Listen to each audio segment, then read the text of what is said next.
ಎಲ್ಲರಿಗೂ ನಮಸ್ಕಾರ. ಇವತ್ತೊಂದು ಕರಾವಳಿ ಶೈಲಿಯ ಕ್ಯಾಬೇಜಿನಿಂದ ಮಾಡಿದಂತಹ ಕಡುಬು. ನಾವು ಕ್ಯಾಬೇಜ್ನ ಅಡ್ಡೆ ಅಂತ ಇದಕ್ಕೆ ಕರಿತೇವೆ. ಅಂದರೆ ಒಂದು ಕ್ಯಾಬೇಜ್ ಮನೆಯಲ್ಲಿದ್ದರೆ ಸಾಕು, ಬೆಳಗಿನ ಬ್ರೇಕ್ಫಾಸ್ಟ್ ಆಗಿ ಇದನ್ನು ಯೂಸ್ ಮಾಡ್ಕೊಳ್ಬೋದು, ಅಥವಾ ಈ ಮಧ್ಯಾಹ್ನದ ಊಟಕ್ಕೆ ಸ್ವಲ್ಪ ಖಾರ ಹೆಚ್ಚು ಮಾಡಿದರೆ ಅದಕ್ಕೆ ಸಹ ಆಗ್ತದೆ. ಇದು ಹೆಚ್ಚಾಗಿ JSP ಕಮ್ಯುನಿಟಿಯವರು ಇದನ್ನು ತುಂಬ ಮಾಡ್ತಾರೆ. ನಾವು ಸ್ವಲ್ಪ ವಿರಳ ಇದನ್ನು ಮಾಡೋದು.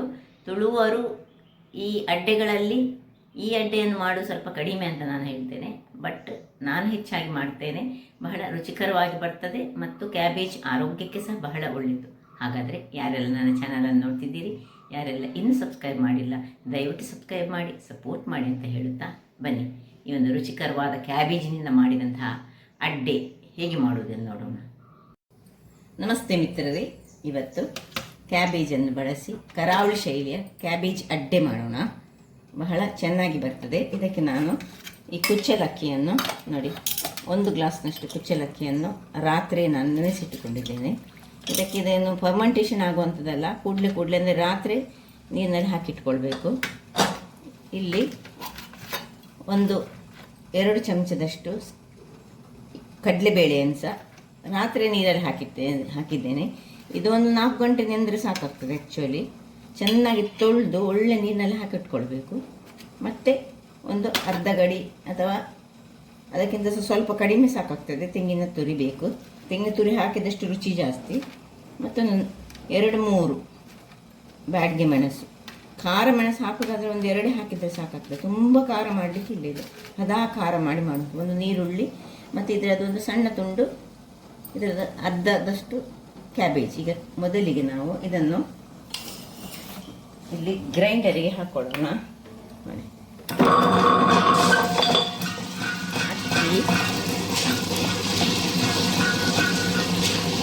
ಅಕ್ಕಿ ಹಾಕುವಾಗಲೇ ನಾವು ಈ ಮೆಣಸನ್ನು ಅದರೊಟ್ಟಿಗೆ ಹಾಕೊಳ್ಳೋಣ. ಅದರೊಟ್ಟಿಗೆ ತೆಂಗಿನ ತುರಿಯನ್ನು ಸಹ ಹಾಕ್ಕೊಳ್ತಿದ್ದೇನೆ. ಎಲ್ಲ ಒಟ್ಟಿಗೆ ಹಾಕ್ಕೊಳ್ತಿದ್ದೇನೆ.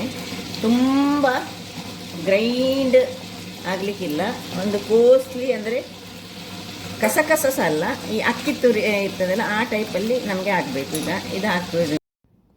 ಈಗ ಇಲ್ಲಿ ಸಣ್ಣ ನೆಲ್ಲಿಕಾಯಿ ಗಾತ್ರದ ಹುಳಿಯನ್ನು ಹಾಕೊಳ್ಳೋಣ. ಈ ಕಡಲೆಬೇಳೆಯನ್ನು ಈಗಲೇ ಹಾಕೊಳ್ಳೋದು ಬೇಡ, ಇದರ ನೀರನ್ನು ಬೇಕಿದ್ರೆ ಈಗ ಸ್ವಲ್ಪ ಹಾಕೊಳ್ಳೋಣ. ಕಡಲೆಬೇಳೆಯನ್ನು ಸ್ವಲ್ಪ ಅರ್ಧ ಗ್ರೈಂಡ್ ಆದಮೇಲೆ ಕೊನೆಯಲ್ಲಿ ನಾವು ಹಾಕ್ಕೊಳ್ಳೋದು.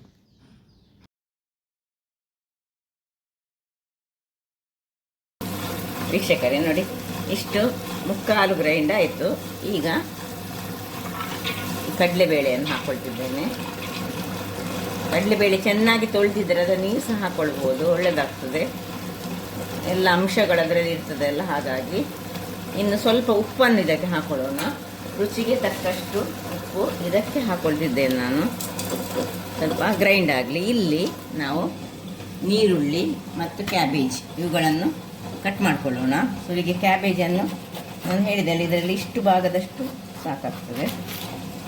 ಇಷ್ಟನ್ನು ಚೆನ್ನಾಗಿ ಸಪೂರದಲ್ಲಿ ಅಥವಾ ಚಾಪರಲ್ಲಿದ್ದರೆ ಚಾಪರಲ್ಲಿ ಸಹ ಮಾಡ್ಕೊಳ್ಬೋದು. ಹೀಗೆ ಎಷ್ಟು ಸಣ್ಣದಾಗ್ತದೆ ಅಷ್ಟು ಸಣ್ಣದಾಗಿ ನಾವು ಕಟ್ ಮಾಡಿಕೊಂಡ್ರೆ ಆಯಿತು. ಅದೇ ರೀತಿ ಈ ನೀರುಳ್ಳಿಯನ್ನು ಸಹ ಹಾಗೆ ಸಣ್ಣದಾಗಿ ನಾವು ಹೆಚ್ಚಿಟ್ಟುಕೊಳ್ಬೇಕಾಗ್ತದೆ. ನೋಡಿ, ಇದು ಇಲ್ಲೇ ಮಾಡ್ತೇನೆ. ಇದೆಲ್ಲವನ್ನು ಇಷ್ಟು ಬೇಡ, ಇಷ್ಟು ಭಾಗ ಮಾಡ್ತೇನೆ. ಇನ್ನು ನೀರುಳ್ಳಿಯನ್ನು ಸಹ ಹಾಗೆ ಸಣ್ಣದಾಗಿ ಕುಚ್ಚಿಕೊಳ್ತೇನೆ. ವೀಕ್ಷಕರೇ ನೋಡಿ, ಕತ್ತರಿಸಿ ನಾನು ನೀರಿನಲ್ಲಿ ಹಾಕಿದೆ. ಈಗ ಇದನ್ನು ನಾನು ಒಂದು ಸ್ಟ್ರೈನರಲ್ಲಿ ಇದರ ನೀರನ್ನು ತೆಗೆದುಕೊಳ್ತೇನೆ. ನೀರುಳ್ಳಿ ಸಹ ಕತ್ತರಿಸಿ ಆಯಿತು.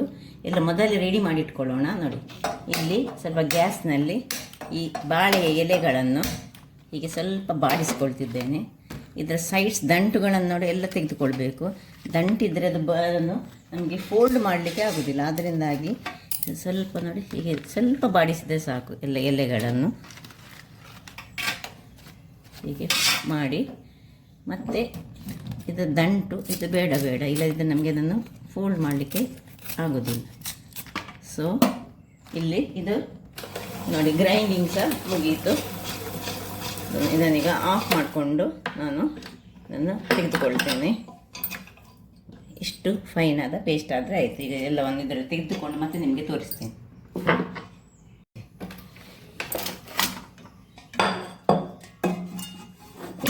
ನೋಡಿ, ಎಲ್ಲ ಇಷ್ಟು ಒಂದೇ ಒಂದು ಲೋಟದಲ್ಲಿ ನಾನು ತೆಗೆದುಕೊಂಡಂತಹ ಅಕ್ಕಿ ನೋಡಿ, ಈ ಲೋಟದಲ್ಲಿ ನಾನು ಅಕ್ಕಿಯನ್ನು ತೆಗೆದುಕೊಂಡದ್ದು. ಸೊ ಇಷ್ಟು ಹಿಟ್ಟಾಯಿತು. ಇಲ್ಲಿ ಇದನ್ನು ಸಹ ಹಾಕಿ ಚೆನ್ನಾಗಿ ನೋಡಿ, ನೀರಿಲ್ಲದ ಹಾಗೆ ತೆಗೆದಿಟ್ಟುಕೊಂಡಿದ್ದೇನೆ. ಈಗ ಇದನ್ನು ಇದಕ್ಕೆ ಮಿಕ್ಸ್ ಮಾಡಿಕೊಳ್ಳೋಣ. ಇನ್ನು ನೀರುಳ್ಳಿಯನ್ನು ಇದಕ್ಕೆ ಮಿಕ್ಸ್ ಮಾಡಿಕೊಳ್ತಿದ್ದೇನೆ. ಇಷ್ಟ ಆಗುವಾಗ ಇಲ್ಲಿ ನೋಡಿ, ಒಂದು ಸ್ಟೀಮರನ್ನು ನಾನು ಇಲ್ಲಿ ಬಿಸಿ ಆಗಲಿಕ್ಕೆ ಇಟ್ಟುಕೊಂಡಿದ್ದೇನೆ. ಸ್ವಲ್ಪ ನೀರು ಹಾಕ್ಕೊಂಡು ಇಟ್ಟುಕೊಂಡಿದ್ದೇನೆ. ಈಗ ಇದನ್ನು ಚೆನ್ನಾಗಿ ಮಿಕ್ಸ್ ಮಾಡ್ಕೊಳ್ಳೋಣ. ಇದು ಆಗಾಗಲೇ ಮಾಡುವಂತಹದ್ದು. ಉಪ್ಪು ಸರಿ ಉಂಟಾ ಅಂತ ಒಂದು ಚೆಕ್ ಮಾಡಿಕೊಳ್ಬೇಕು ನಾವು. ಒಳ್ಳೆ ಚೆನ್ನಾಗಿ ಹೀಗೆ ಮಿಕ್ಸ್ ಮಾಡ್ಕೊಳ್ಳೋಣ.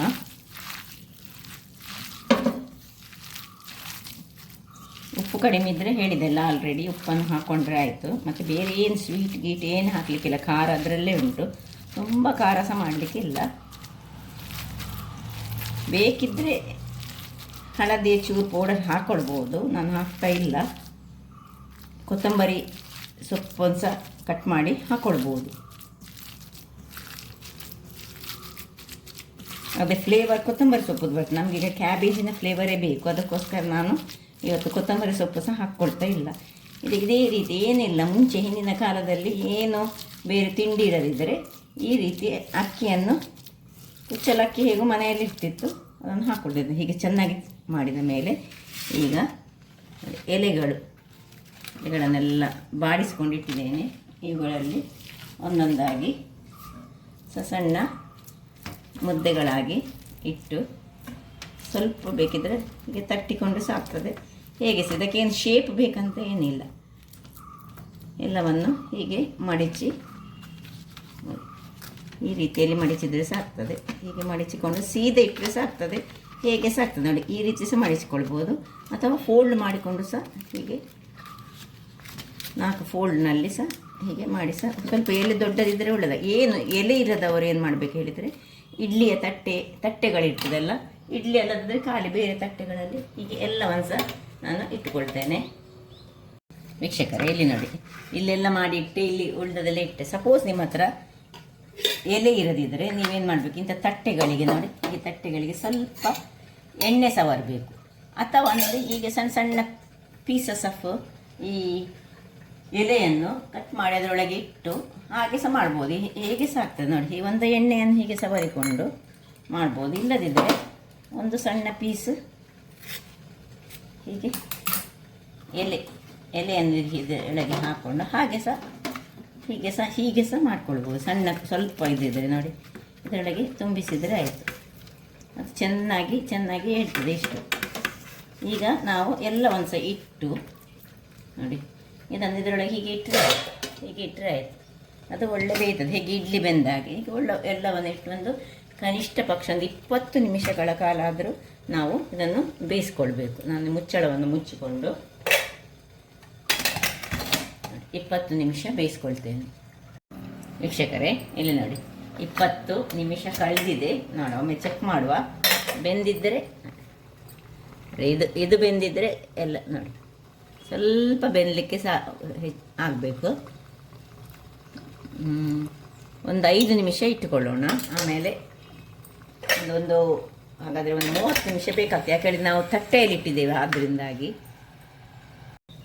ಒಂದು 30 ನಿಮಿಷ ಇಟ್ಟುಕೊಂಡೇವೆ. ವೀಕ್ಷಕರೇ ನೋಡಿ, 30 ನಿಮಿಷಗಳ ಬಳಿಕ ಈಗ ಒಂದೊಂದಾಗಿ ತೆಗೆದುಕೊಳ್ಳೋಣ. ಬಿಸಿ ಇದೆ.